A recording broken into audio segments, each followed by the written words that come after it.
Welcome to Unleashed. And don't forget to join us on Patreon for early access and exclusive content. Welcome to Unleashed. This is James. Joining me now is the non-canonical Andrew. What's up, Andrew? I am as canon as Ki-Adi-Mundi's birthday. Oh, boy. Speaking of Ki-Adi-Mundi, we are talking the good, the bad, the ugly of Star Wars new show, The Acolyte. We're halfway through the season. We are officially at the halfway point. We just crossed the halfway point. So I thought, why not do a conversation where we talk about the good, the bad, the ugly so far of the show, because it has broken the internet. Everybody hates it, Andrew. It's at, I think, like 13 or 14% on the audience score on Rotten Tomatoes. And people are saying, no, it's been review bombed. And other people are saying, no, it's just a hunk of junk. And I think it's at like, I think it's 83% positive critical score for this show. And if you compare it to other shows that have been out this June, that is lower by like 10% than the other shows, which is like The Boys, The Bear, and Dragon Quest, the show, or whatever it's called. So it's like somewhere, it's like significantly lower, but I mean, still 83%. Like my one thing with Rotten Tomatoes, and I don't really care for Rotten Tomatoes, but if you tell me, hey, just so you know, 8 out of 10 people like this, like that's pretty good. Even if you're like 4 out of 10 people like this, I'm like, those are pretty good odds. Like that's like 4 out of 10 people agreeing on something in 2024. I might take a chance at that. And honestly, there are a lot that are very highly rated that suck. And I'm just like, how did you? But the problem is they suck, but they're not terrible. So I can see how they would get a positive review from moronic critics. But that's neither here nor there. We're talking about the good, the bad, the ugly of The Acolyte. Before we get into it, as a whole, Andrew, out of 10, your Rotten Tomato score, what would your Rotten Tomato score of The Acolyte be? And you could just do like a thumbs up, thumbs down, which would be, is it over 60%? Is it under 60%? Where would your Rotten Tomato score on The Acolyte be? Oh, geez. I don't even know how a Rotten Tomato score works. I think I'm so bad at giving a judgment on something that's not over yet, and I think that's okay because that's how it should be. It should be difficult to judge something that's not over. Well, we're judging this on the first five. And I completely but I completely agree. You can't judge this series until it's completely over. But we are halfway there. So the halfway point, if this wasn't Star Wars even, would you continue watching it? If this wasn't Star Wars, there'd be no lightsaber. So I don't know. Those kind of matter. Based on where we are right now and what we've seen, I would say I am liking the show more than I thought I would. Let's put it that way. I'm liking it more than I thought I would. I'll give it a 70% so far. Wow. Okay.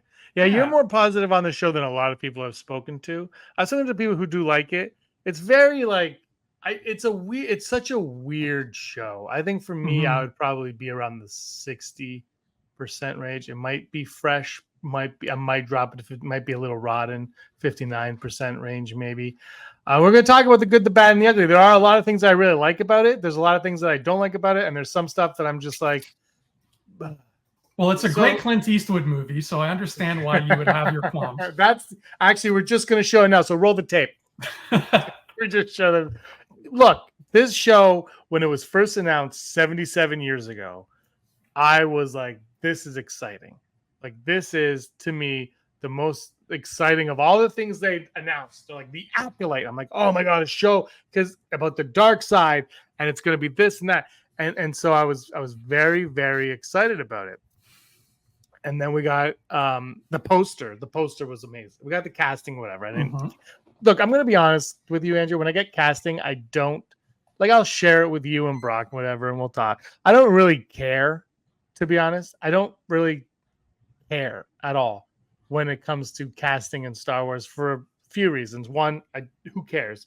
Yeah. Secondly, it's Star Wars. Like, the characters are more important than the actors. If the actors play the characters right, then that's all I need. So the casting came out though, and everyone was excited. That was fine. And then the poster I thought the poster was phenomenal. Probably one of my favorite Star Wars posters we've gotten. But then we got the trailer. And the trailer for me did not live up to the poster. And I thought it kind of looked like cheap TV in a lot of ways to me. I wasn't crazy about the trailer. I liked the things that we were hearing in the trailer that were being spoken in the trailer, but I didn't like what we were seeing in the trailer. And then I saw a clip, and I wasn't crazy about the clip for personal reasons more than anything else. And then the next trailer I thought was also didn't look great. And then the first 2 episodes came, and we got them, and we're going to go on. But so this was something that I was very excited for. But as it kept going, Andrew, I was getting less and less excited for it because it just started to look. I thought it should look more like Andor, like it needed to look a little more adult and grown up like Andor, and it was looking more like Smallville in 2000. And I love Smallville. Like, I love Smallville, but Smallville, is not Star Wars. Right. I'm of a different mind. I'm glad it doesn't look like Andor, because I feel like Andor is at the opposite end of the Star Wars spectrum. It's the boots on the ground, military, kind of more down to earth thing, and this is about the space wizards, right? So I'm glad that there's a disparity between them. And now space wizards being the key term there, that is my favorite part of the Star Wars. So that might be coloring the judgment I have and why I'm having so much fun with this show. But I agree with you about the casting. Casting in Star Wars should be a moot point. Star Wars is all about getting people you've never heard of, like Daisy who? John what? Okay, right? That's what Star Wars has always been. And then introducing you to these actors you've never heard of and putting them in the shoes of these characters. And when the Acolyte casting came out, it was literally like, okay, I know Carrie-Anne Moss and Daphne Keane and everybody else. I'm not sure who they are. Great. I love not knowing Star Wars actors. I think that's as it should be. The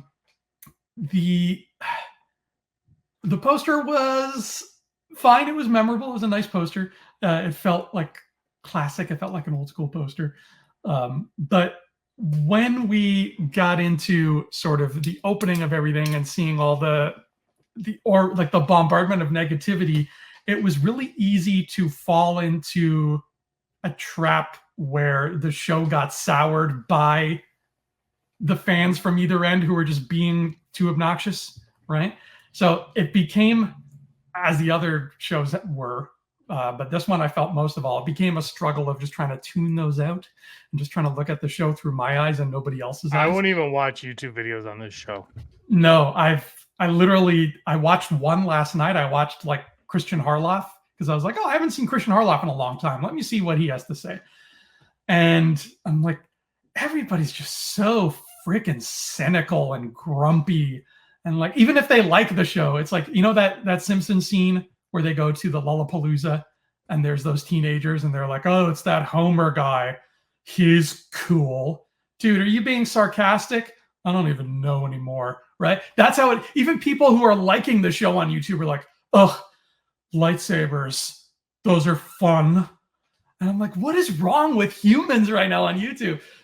So yeah, well, no one's genuine. No one's genuine in their opinion of it. No, I mean, well, I think some people are, but it's it's the Last Jedi curse where there was people who loved the Last Jedi and people who hated the Last Jedi, and then there were people that were kind of like, but then you just become obsessed with your feelings on it, and you make it either way better than it is or way worse than it is, and you have to prove your point.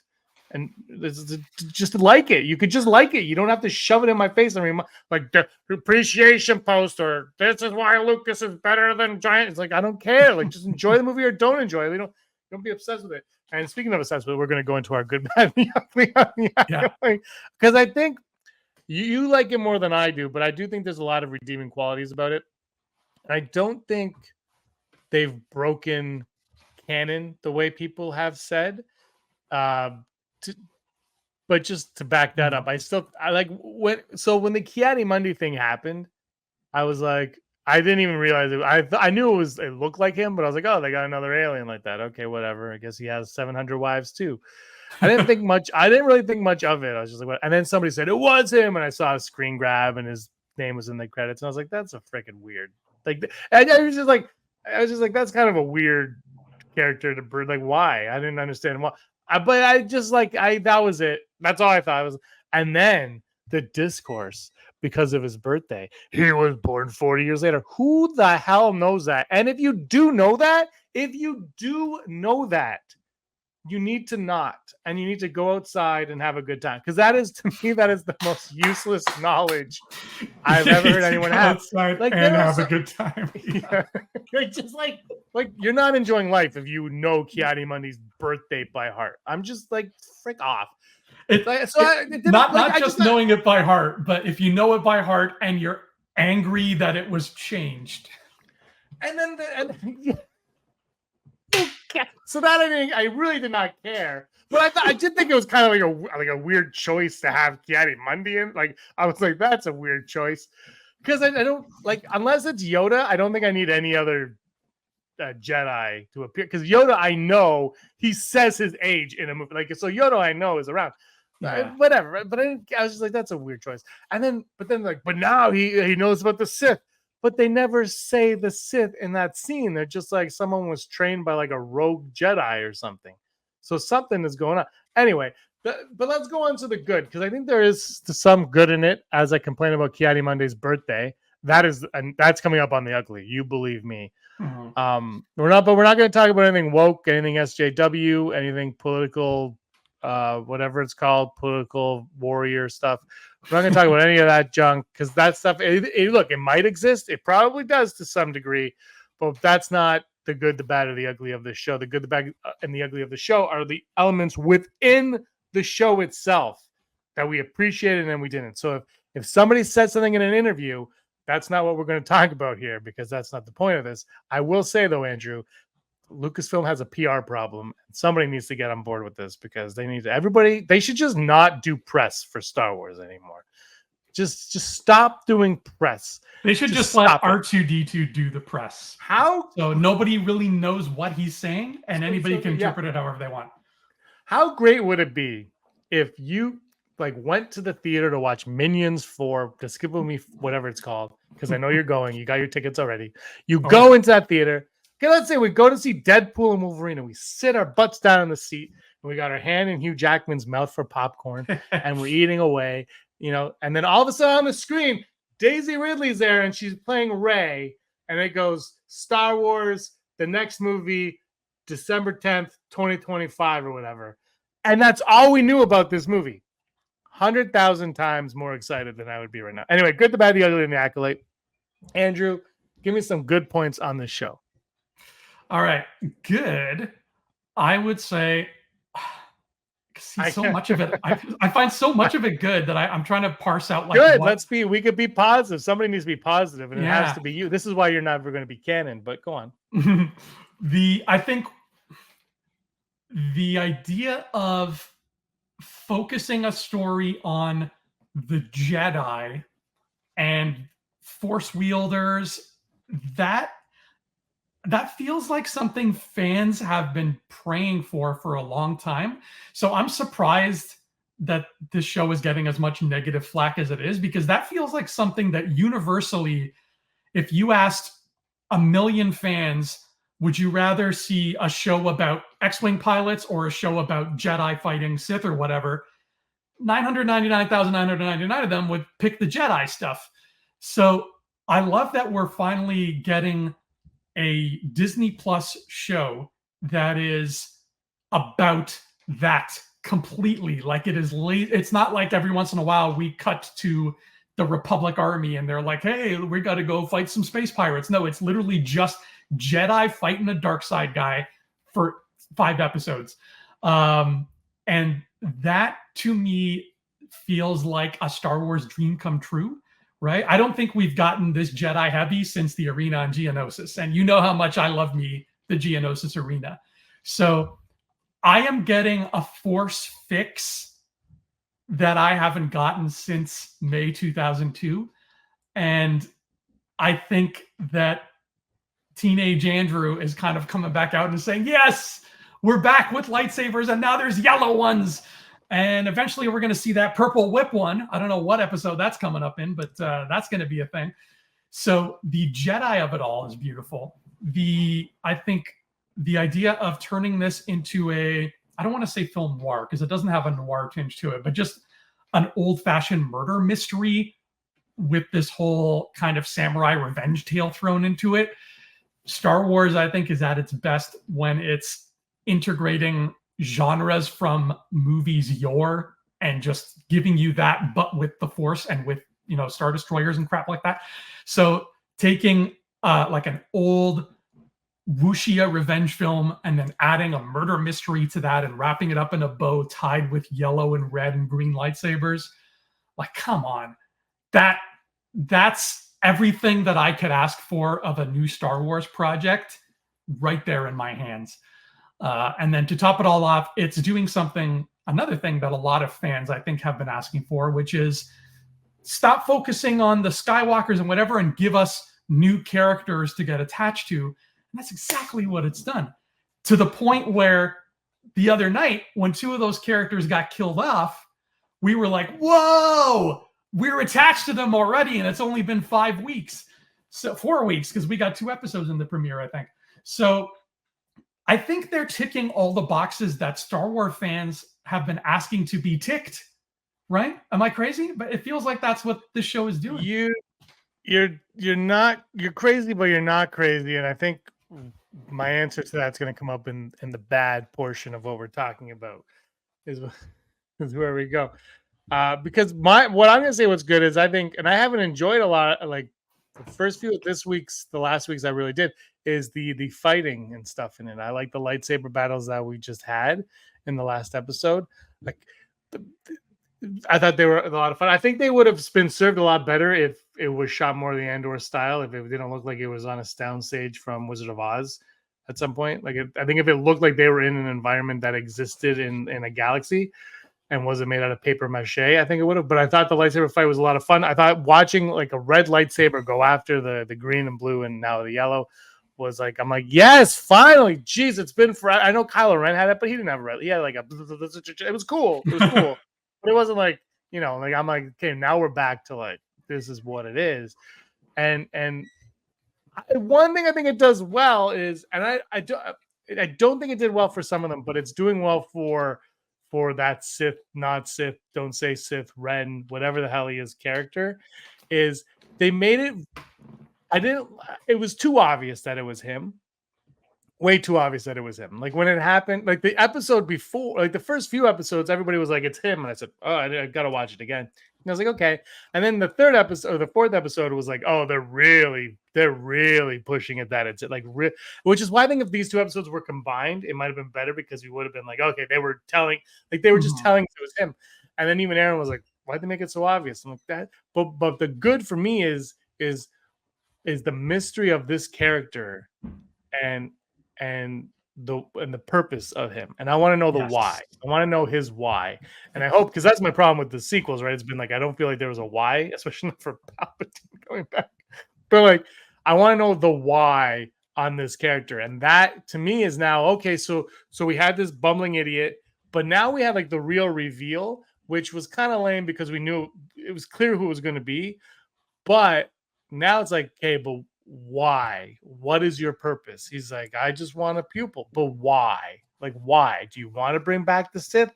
Are you what is your deal and what's going on? And I love that he has to kill it. He's like, I got to kill you on that because you saw him. I like that, but I really want to know the why and what his purpose is. The other one good thing that I want to say with this that I think is better than anything we've gotten so far in Disney era Star Wars, if you will, is people died from a lightsaber.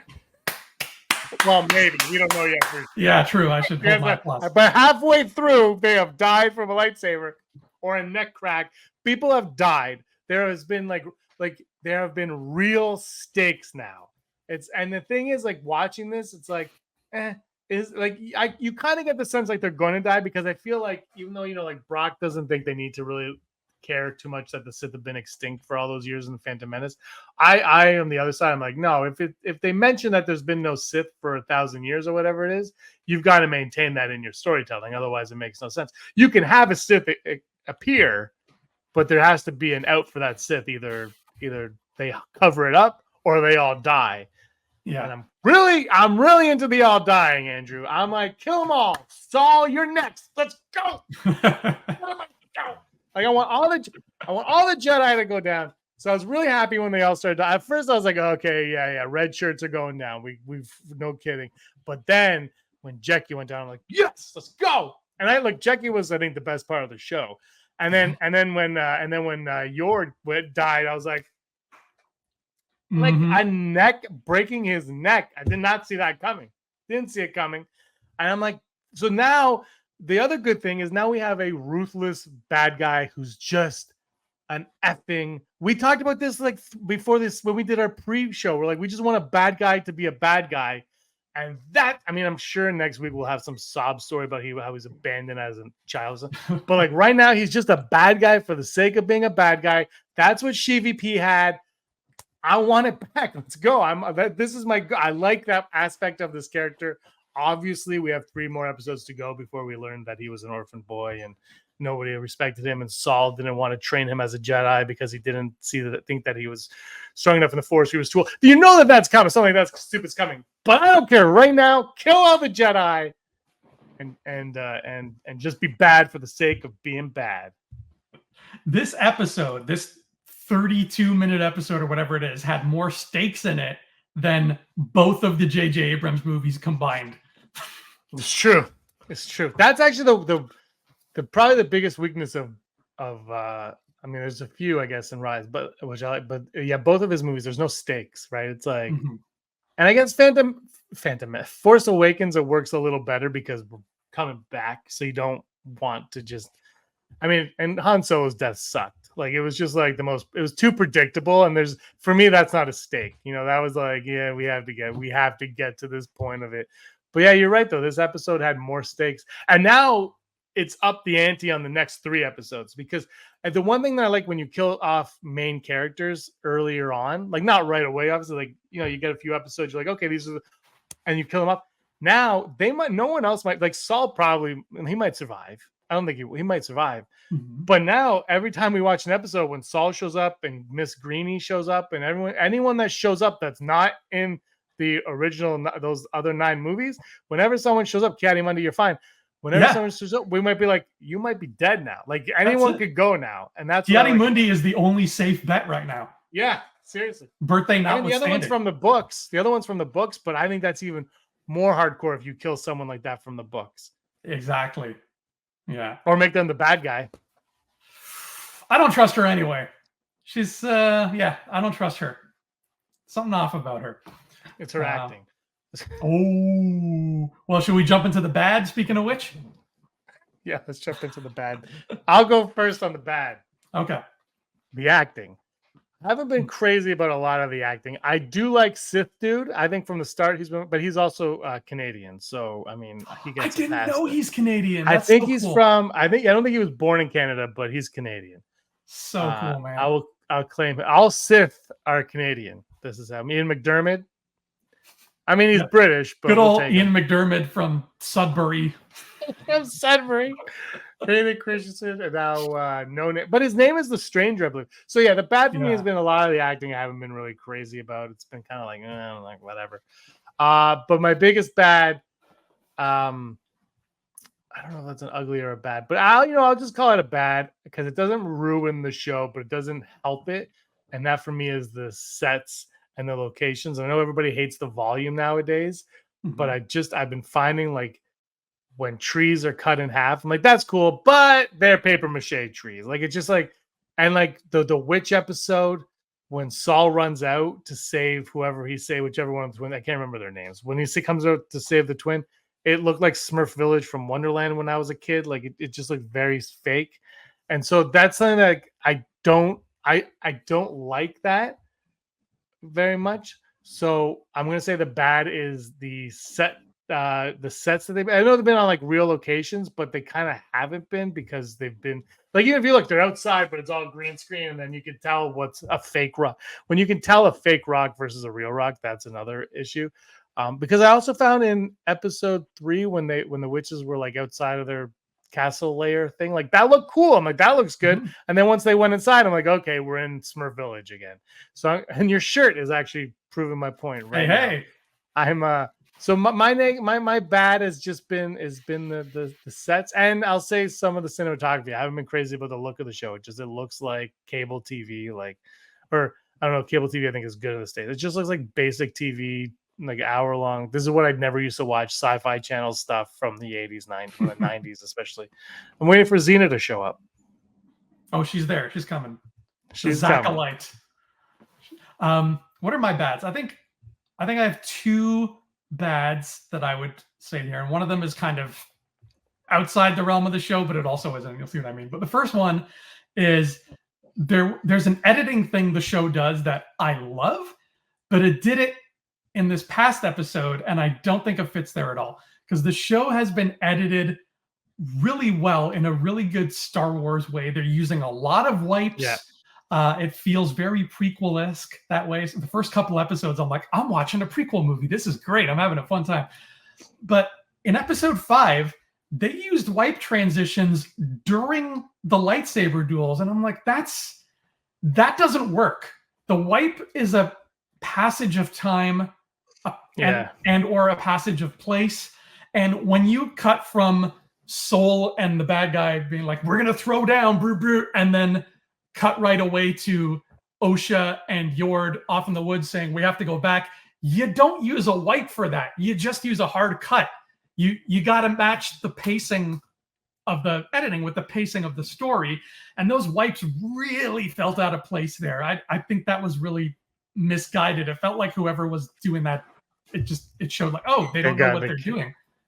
They just did. They did. Yeah, it shows they didn't know what they were doing. They were doing it because they know Star Wars does it, and that's why they did. One good that I wanted to bring up too, and I forgot, is the music. I've been enjoying the music on it. I think the Kylo Ren theme playing up. It's like, oh that's my God, yes. I think this music isn't as good as. Sorry, not as. I shouldn't say as good. I think it's very solid, and I'm not a musician at all, so I can't. So me talking about criticizing music doesn't make sense, but I'm not criticizing music. But what Ahsoka did better with the music was it played with themes that we know.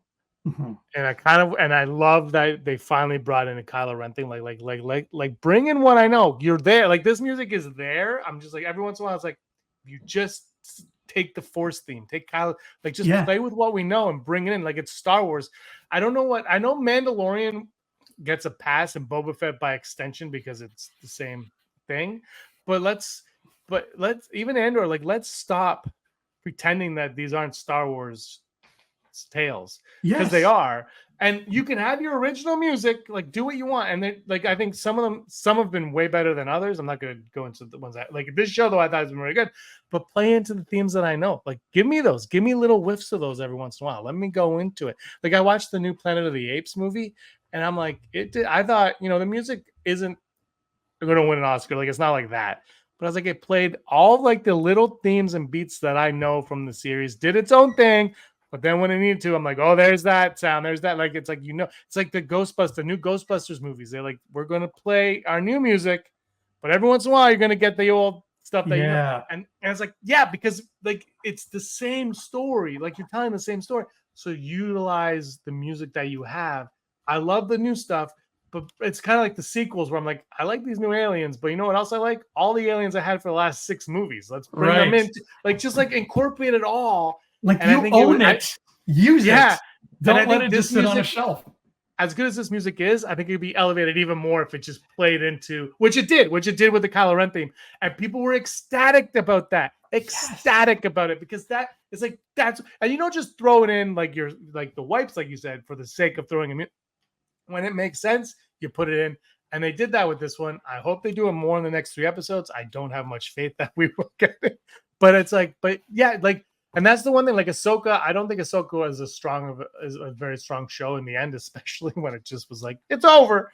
But the music hit, and the music hit because when my brain is like the Force theme, and then they would play the Force, like, like Star Wars fans, we know the beats. The Obi-Wan Kenobi show, I didn't want to bash it, but like the music was just like, where's the music? Like, I couldn't even tell you a single theme from that show.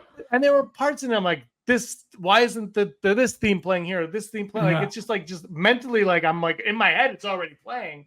So you know, and I know this is me, whatever. That's a great point, man. In our heads, it's already playing. So like we have just gotten 5 episodes of nothing but Jedi. The fact that we haven't heard and you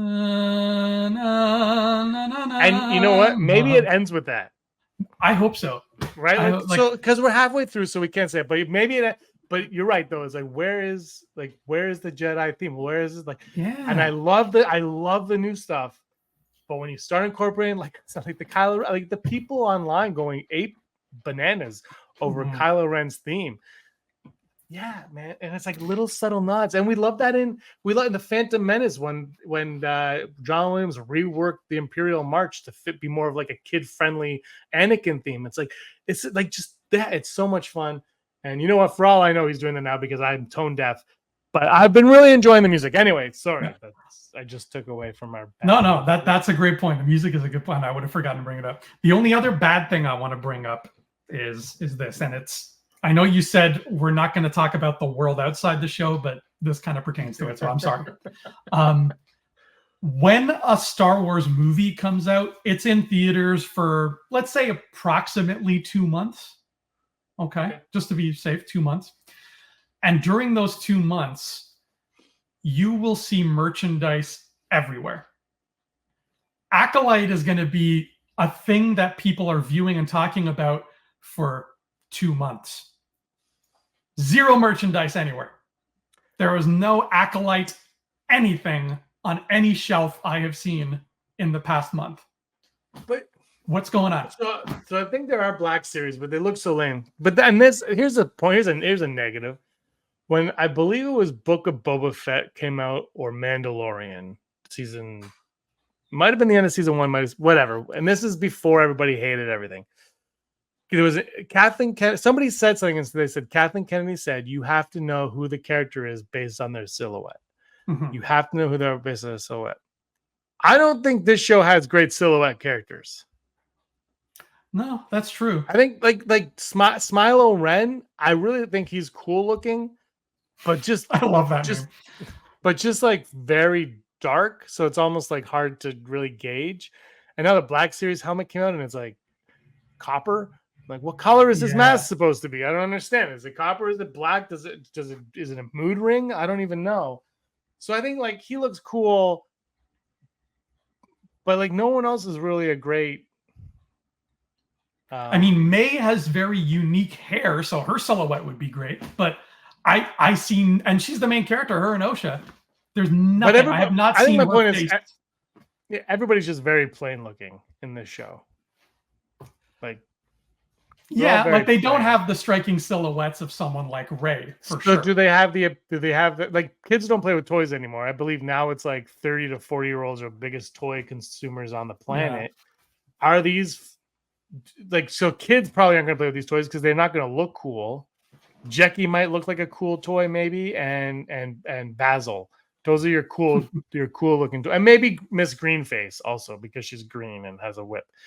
But so far, like, I mean, as a Black Series, I've seen, I don't know if they're real or not, but I've seen the pictures of them. I'm like, these don't look good. Like, they just don't look good. And it's like, that's what they look like, though. I don't know what else you could do to them. And the Jedi, the issue is the Jedi look like the Jedi. Like, that's how the Jedi look. Like, that's just what it is. But yeah, Osha kind of looks, is Osha the good one? Which one's the good one? Osha's the good one. Osha's the good one. She just looks lame. Like, she's just like, I'm wearing clothes. You're okay. That's like, true. Her costume is so lame. Like I couldn't even tell you what her costume is. And exactly. It's like it's not. You know, there's Maze is way cooler.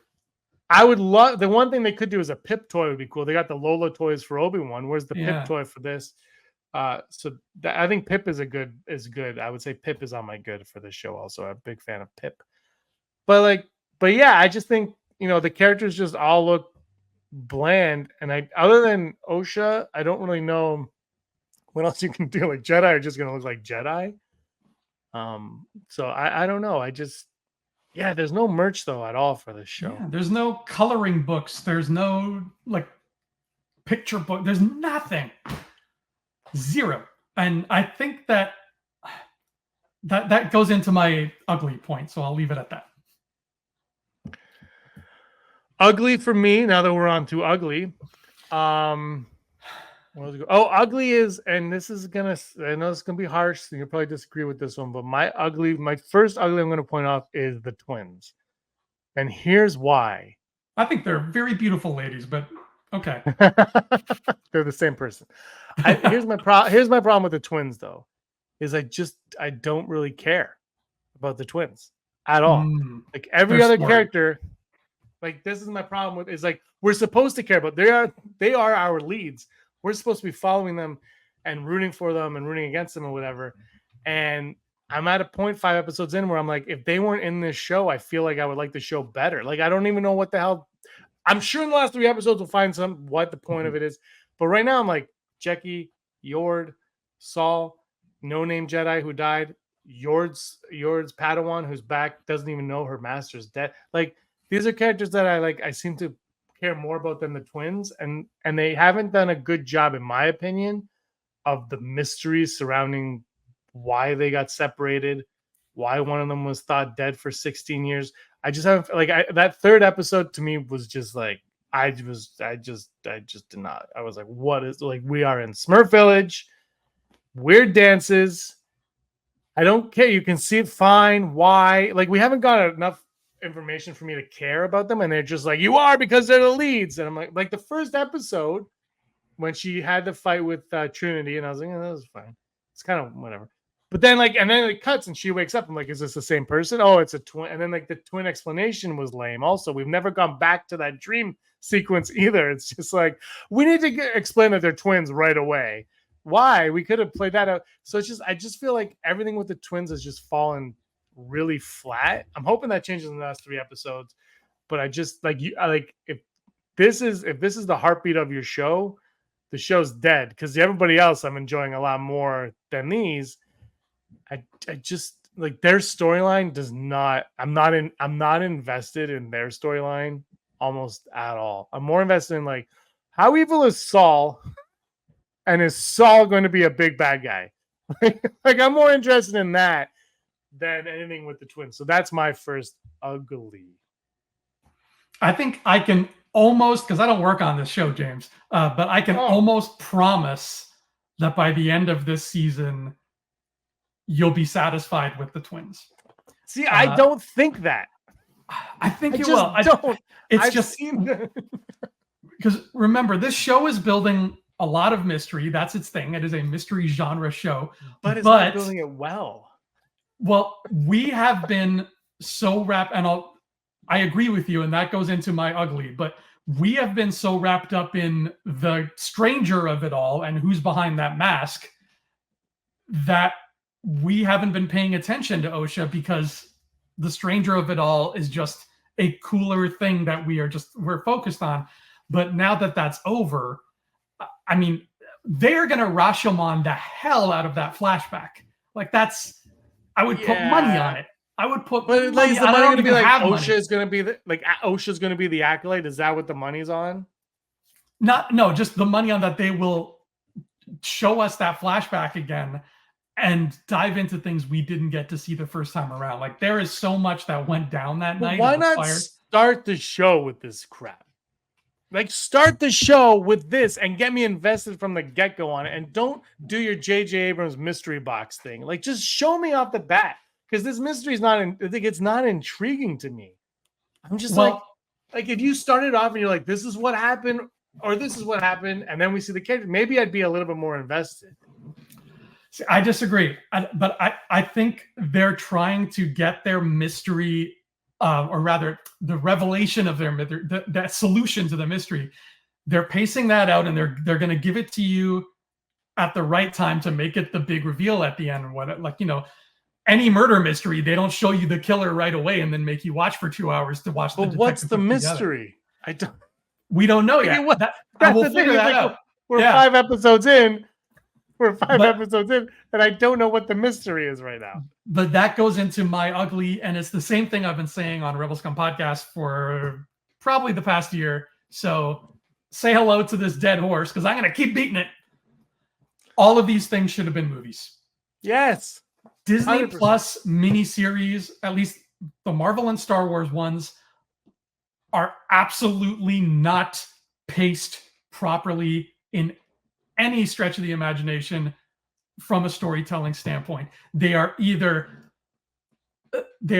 most of them are movies that they didn't have any faith in to make as a movie, and they wanted to have an excuse to have this streaming platform, so they just stretch these Frankensteins together into these 4-hour stories and chop them up arbitrarily. And that is a, pardon my French, bullshit way to tell stories. Either make a TV show or make a movie. And I guarantee you, James, if this had been a movie and they give us the exact same story that this show is going to give us at the end of the day, if this had been a movie, you would have left the theater saying, I am totally satisfied with how they handled that mystery. Maybe as a binge show, because I still maintain season 3 of The Mandalorian is an excellent show when it's binged. Yeah. Or maybe not excellent, but a good show when it's binged. It just didn't work weekly. The first 2 seasons did. Andor kind of worked weekly, but it was still 3 episodes, 3 episodes, 3 episodes. Like if we didn't get 3 episodes off the bat at Andor, I don't know if as many people stick around for Andor as they did. You're right. They haven't done well with weekly television on Disney Plus. This should have been a movie. I completely agree. It should have been a movie. I don't know if the twins was. I want to go along with the twins on. At first, I was like, okay, I can go along with them. But now I'm like, I don't know what the hell I'm going along with. Like, I don't know what is going on. I'm hoping Saul knows that that the twin he's with is the wrong twin. Like, otherwise, this is just terrible. The other thing I can't figure out is it Attack of the Clones or Revenge of the Sith? When Attack of the Clones, when Anakin kills all the Tusken Raiders, Yoda's like, yo, and then in Revenge of the Sith, when the Jedi start dying, Yoda's like, bro. And now all these Jedi are dying, and I don't know if we don't get a cut in the next episode to Coruscant, like the Jedi just not care about each other anymore. And I know this is supposed to show how like the start of their fall and everything, which is great. But like they've got to sense the deaths, shouldn't they? Like, and something has taken these Jedi out. What is it? Or are they that far away that they can't sense? Like, I don't. Right now, I'm going to put that on ugly, but that'll be ugly with an asterisk because you can easily resolve that in next week's episode or whatever. Like, just be like, the Jedi sense something happened. Like, that's all you need. But right now, why? I just feel like this show feels more like it's serving their mystery that they want than it's serving like us, like the story, and like, you know what I mean? Like it's everything they're doing is to be like, we're going to get to the next thing. We're going to get to the next thing. You're not seeing this. And it's like, just give me the story around it. Like, let's go. Let's figure it all out. And like, I like Yorda and Jekki's death. I think if we would have had one more episode with them, and we got to see Jekki like kick ass earlier, and she was like a cocky little like, I know what I'm doing. Her death would have been even better because we would have been like, oh, she is a match for this guy. But it's just that's not an ugly though. That would be that's neutral.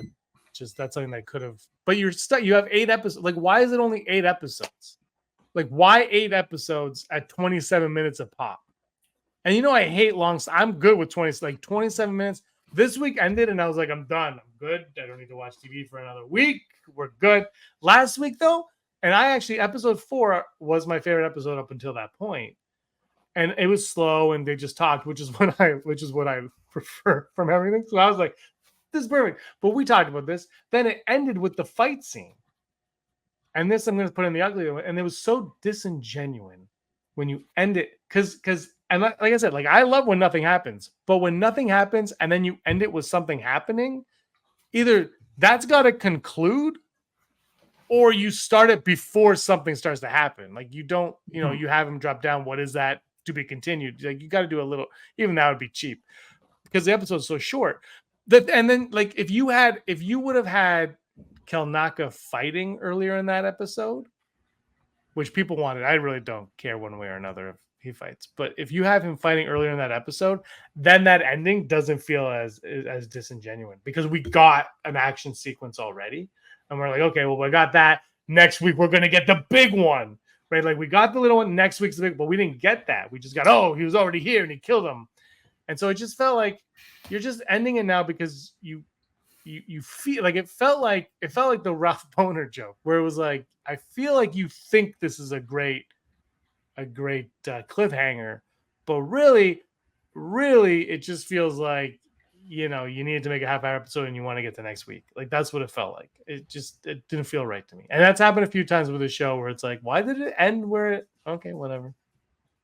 Yeah, I'm in the middle of putting together a video. It's going to take a while to finish, but I've been rewatching all the Star Wars and Marvel shows and like specifically binging them and timing them to see how long they all are when you put them all together. And what I've learned so far, I'm still not done yet by a long shot. Are you including credits or no? No, not credits, just scenes and post-credit scenes. But like that's it, just like new stuff. But so far, it's become very obvious that every single one, even the ones nobody likes, like Secret Invasion, are at least a little bit better when you watch them all as one thing. Yeah. And B, like this is not a good, sustainable way to tell stories. 70 years have proved that TV shows, the way that TV shows are, have worked. 100 years have proved that movies, the way movies are, have worked. Well, so far, Disney Plus shows and like the streaming show as we know it does not work. Well, here's a question though, because I don't watch anything, but HBO House of Dragon Quest, whatever it's called. I like your first title for it, Dragon Quest: the show.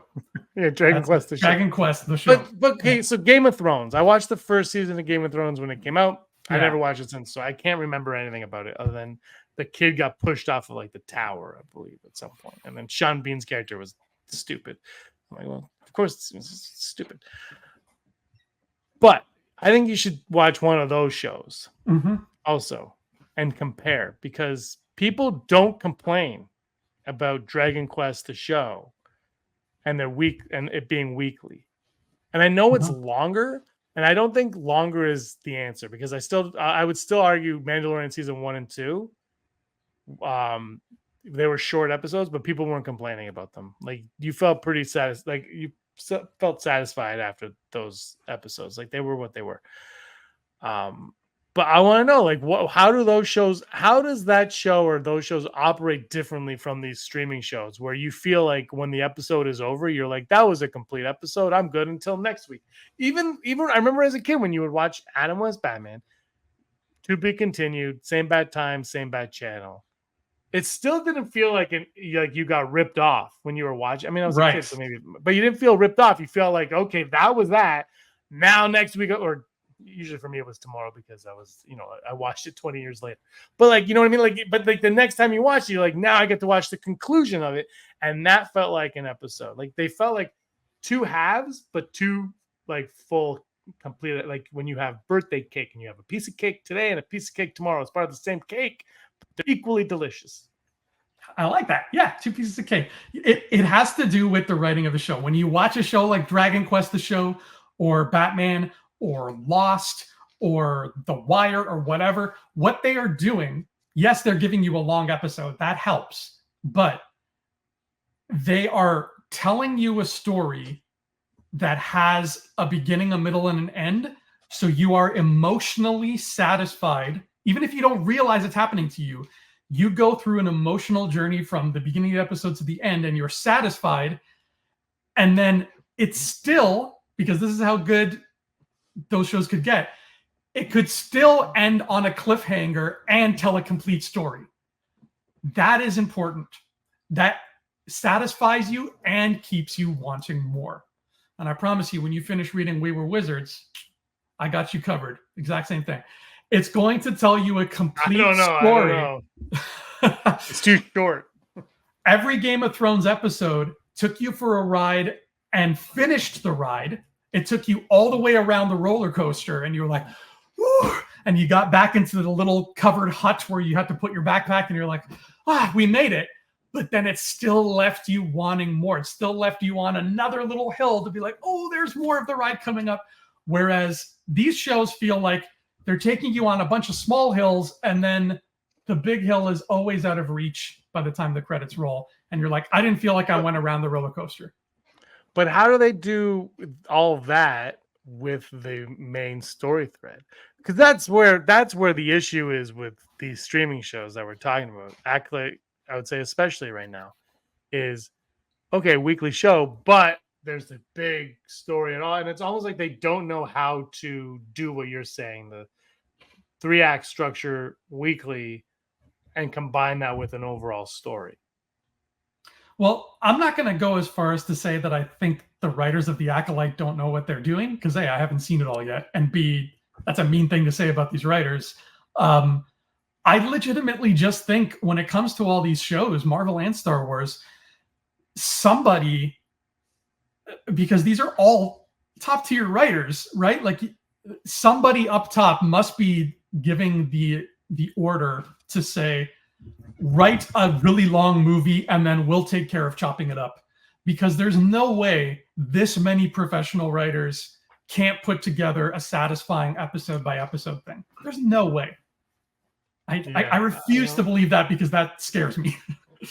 You know what? I do believe it, and I'll tell you why. Even though they should have the best writers, and I'm not going to talk about writing because we are writers, so I always feel weird talking down. You can buy my book, Capes I Bay, available now.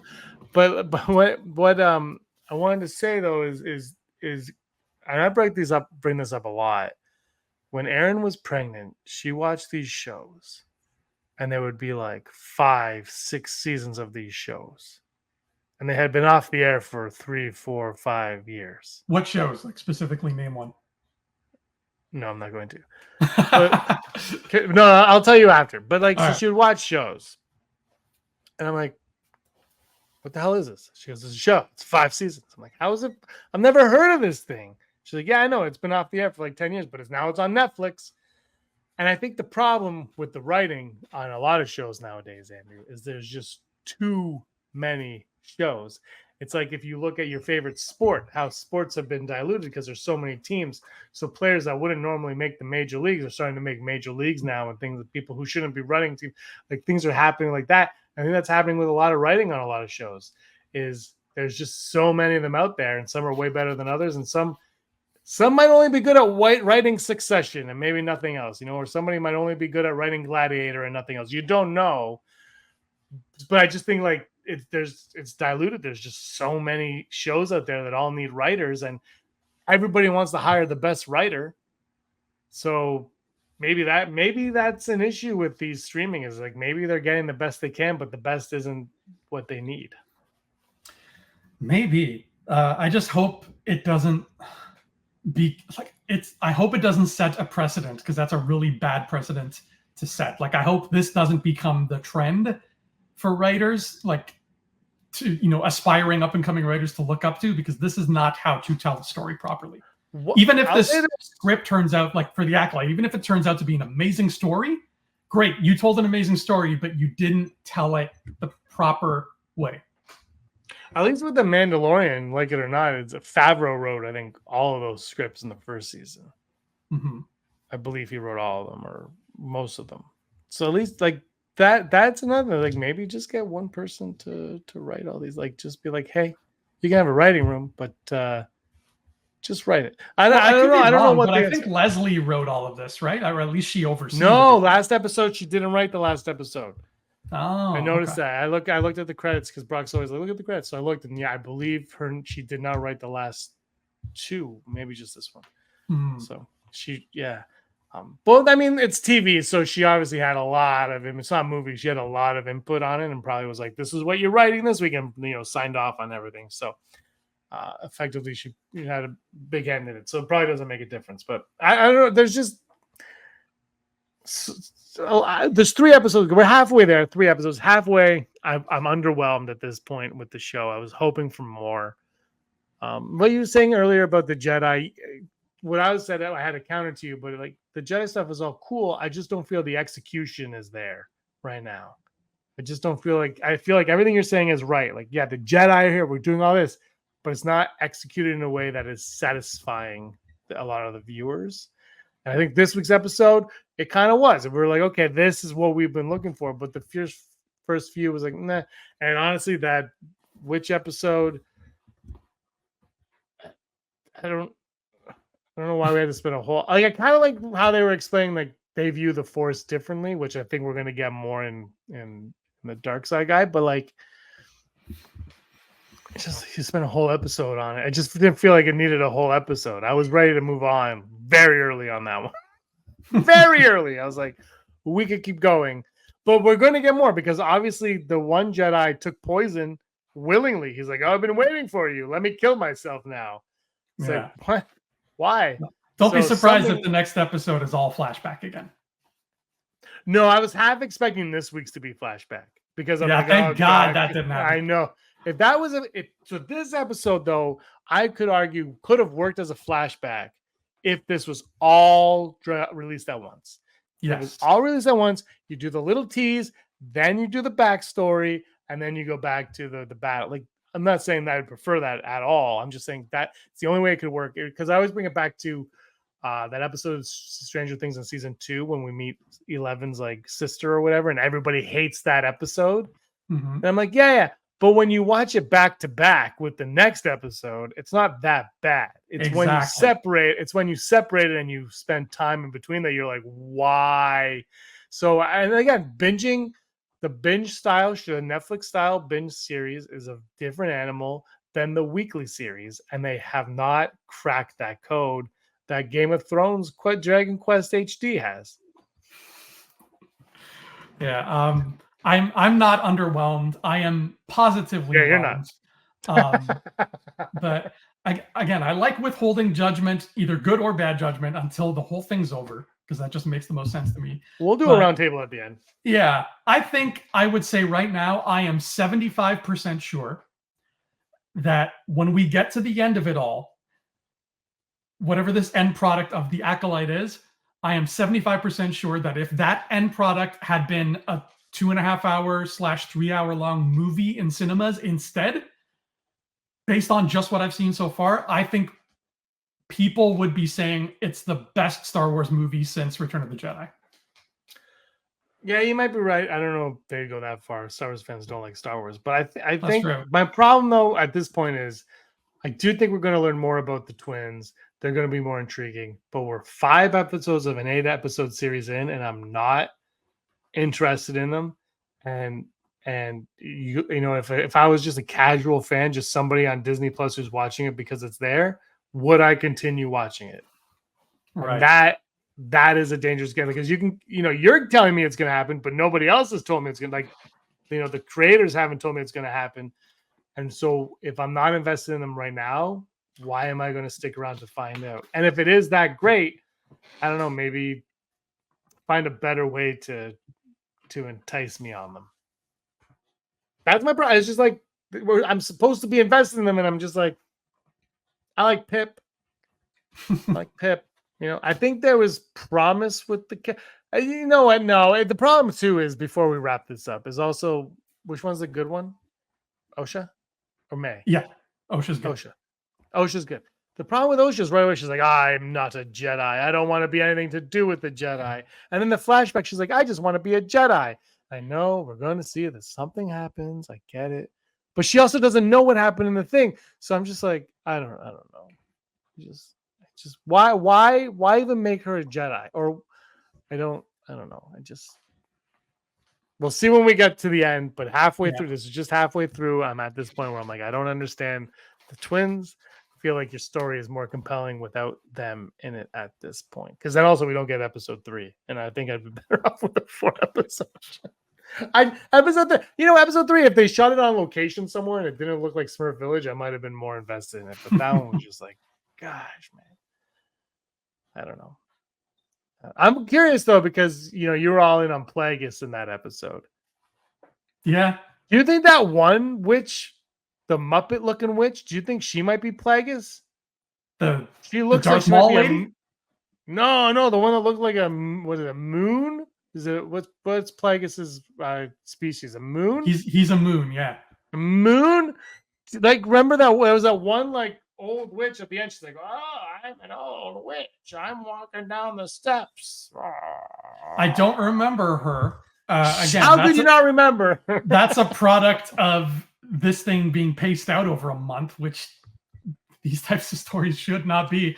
But yeah, I I still think that this is building in the same way that Mandalorian is slowly Agreed. building towards like, this is how Snoke's story came to be. I think this is doing the same thing with Plagueis. I think that there was a conversation early on, maybe between Leslie and Filoni or something, I don't know, where somebody said, here's a kind of show we want to make. Why tell this story in the Star Wars universe? How can we make it important? And somebody may have been like, hey, you can tie it in, like the timeline works, you can tie it into this. I forget what Plagueis' master is called. I think it's Tenebris or something, but like you could really easily have all these things fit together, and then all the canon junkies would be like, yes, satisfaction. But we'll see. We got 3 weeks left. We've got 3 weeks left. It's going to feel like like forever. Yeah. Just to get to just tell me what's going on, man. Just tell me what's going on. Okay, hold on. I want to show you right now. If you're listening to this, I apologize because you can't see what I'm about to throw behind me. There we go. What's happening? I'm very, very confused. Are you going to put a Fraggle Rock background in your background? Is that what's happening? It's very close to Fraggle Rock. Oh, okay. Tell me that this isn't Plagueis. Oh, I forgot about her. Okay. She's either Plagueis. Plagueis or she's going to go test Paul Atreides with a little knife. She's Plagueis. I'll like die on that. that hill. No. Can you imagine? I am Plagueis.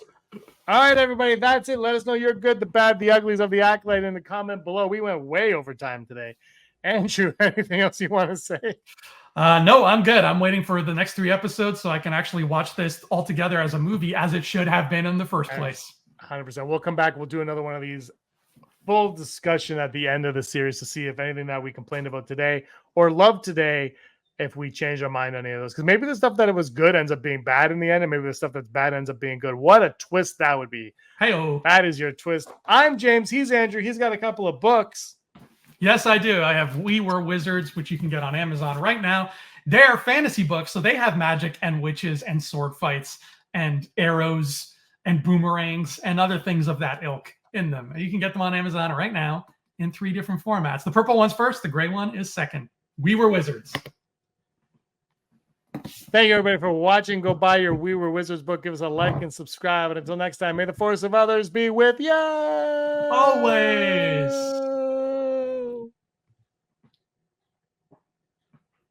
Hey scumbags, thanks for watching. Don't forget to give us a thumbs up on our video. As always, please subscribe to our YouTube channel, Rebel Scum Podcast, for all the latest videos.